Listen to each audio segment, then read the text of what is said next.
So I have the new 2.3 here, and there are some differences. So I know some guys like to see some of the work that I'm doing. So one of the big things that's holding me back is the block is different. So the center port right here for the oil filter housing, it looks like it goes to the pressure sensor, but the two O's do not have that. It's just two ports. When they did this, they also elongated these holes. So it makes welding on a bung a little different. Basically, I ended up biting the bullet and I found a Montoon 2.3 takeoff oil system plate.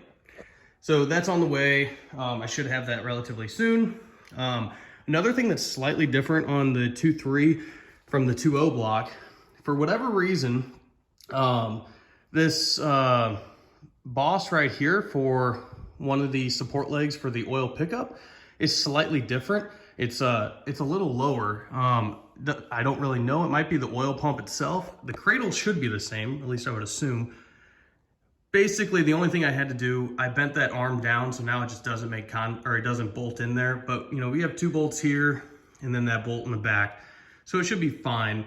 I'm not too worried about it. But that was something I noticed from one of the guys on the EcoBoost swap page on Facebook. He just tried doing this same oil pan on a 2.3, had the same thing.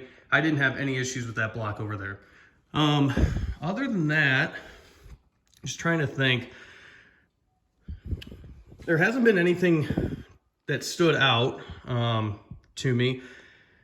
But, oh, actually, on the heads, I guess it's different for which car it's in. But this uses a MLS gasket.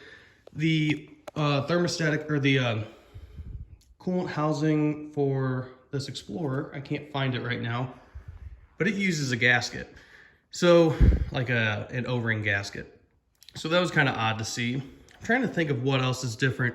Not too much when you get down to the long block, but right now I'm working on one thing that you'll have to do if you're putting an oil or Ranger 2.3 liter Duratec Ranger oil pan on any of these EcoBoost, is you're gonna have to drill and elongate these holes. So I've already started on this one. This one's pretty well finished. I have this one I'm working on right now. You can kind of see they're all just about half a bolt hole off. I'm just taking a drill bit, kind of wallering it out, and then I'm coming back in with a file, clean it up, and then that should be good. It worked all right for that one, never had any leaks. So, all right, I'm just gonna get back to it, and then hopefully we can get this thing all sealed up. All right, oil pan's bolted down, torqued down. I might go ahead and throw the clutch on either today or tomorrow. That way I can just have that ready. And yeah, it's coming together. I'm thinking, you know, I can probably assemble the engine a little bit more before I go ahead and throw it in the car. That way there's less assembly when it's actually in the car. Might be a little bit easier and I can route stuff now, but I'm gonna take a look and just wanted to give you guys an update that oil pan is now on. So just checked the mail, got my pilot bearing in there, got a roller Timken.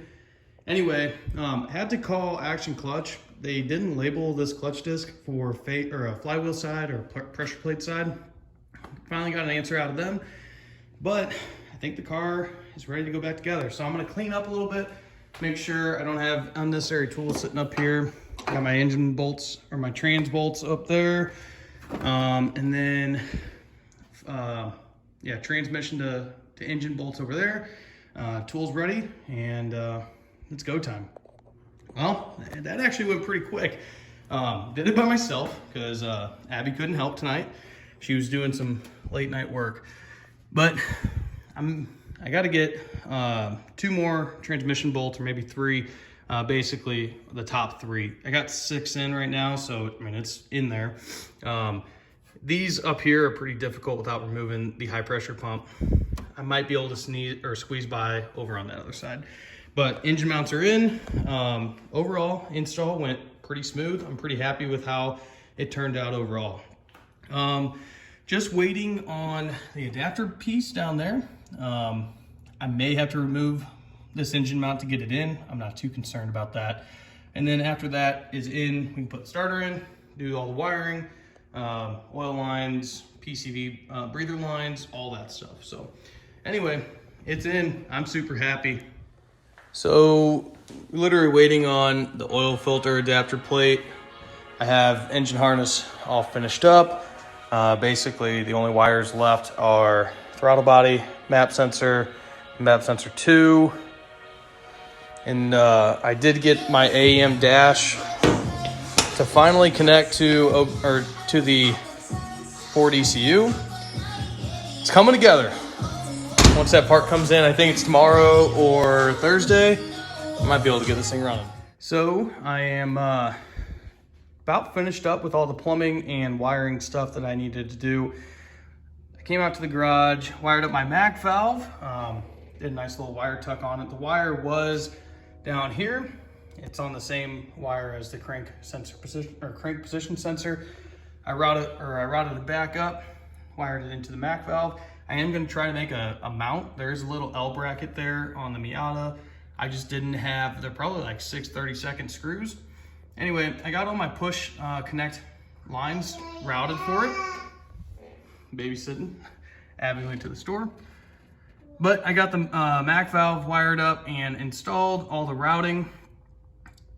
There was actually some factory clips on the valve cover that I followed through. You might be able to see that one. It's kind of blocked. And then I already showed in a video, I added a port right there, and you probably won't be able to see it, but it just sneaks right through there. I haven't trimmed any of the wires, but it's coming together. I rewrapped all this wire loom right here, ended up being perfect. And I just finished up touching up the bay after the install. So that's the update. I should have the oil takeoff plate in tomorrow. I have the adapter fittings. I'll slap it together, and I think it's ready to fire once I put some oil and an oil filter on.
It's running good.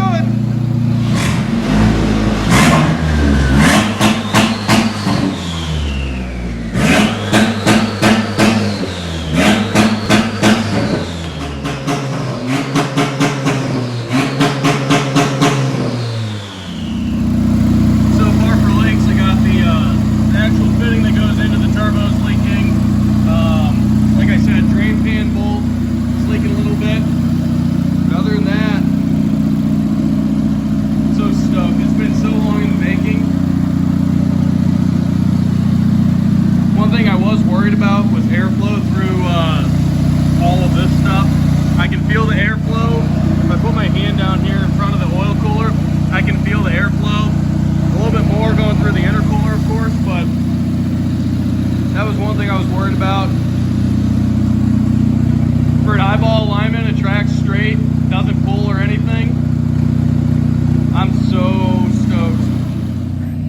I am beyond stoked.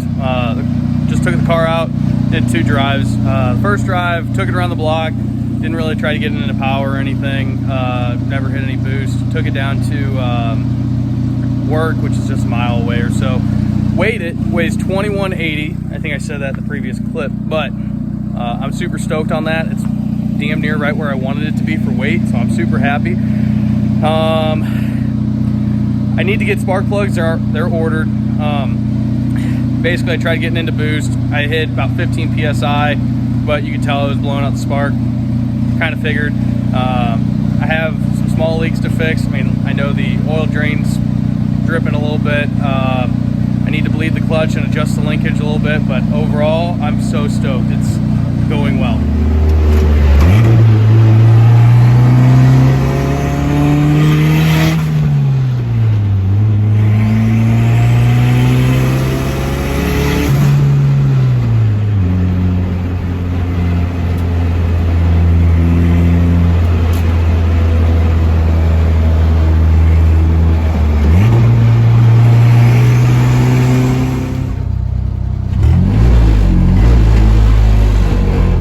I weigh 240, so this thing weighs right in at 22 or 2180.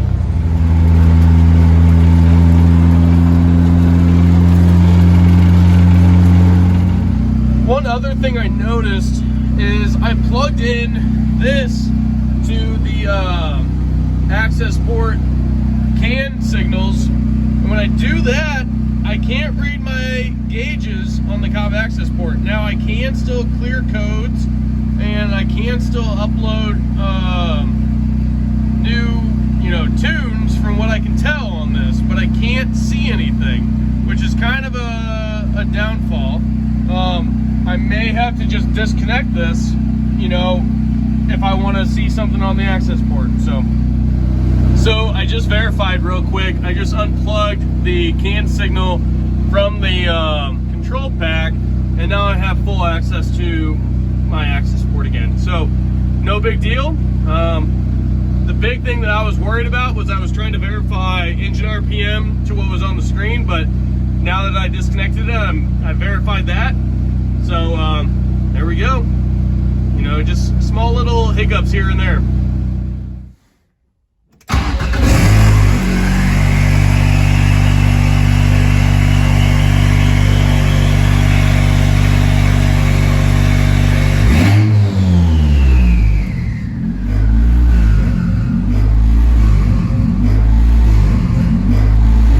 Searching because it's in a colder section of the tune.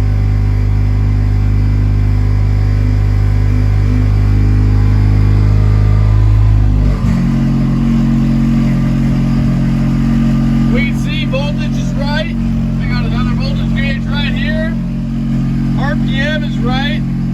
I haven't got coolant temp up high enough for it to actually work or not. I don't have a oil pressure gauge yet, but I am working on that. And I also don't know, I haven't verified if the mile per hour GPS signal, which is up there, is working out or not.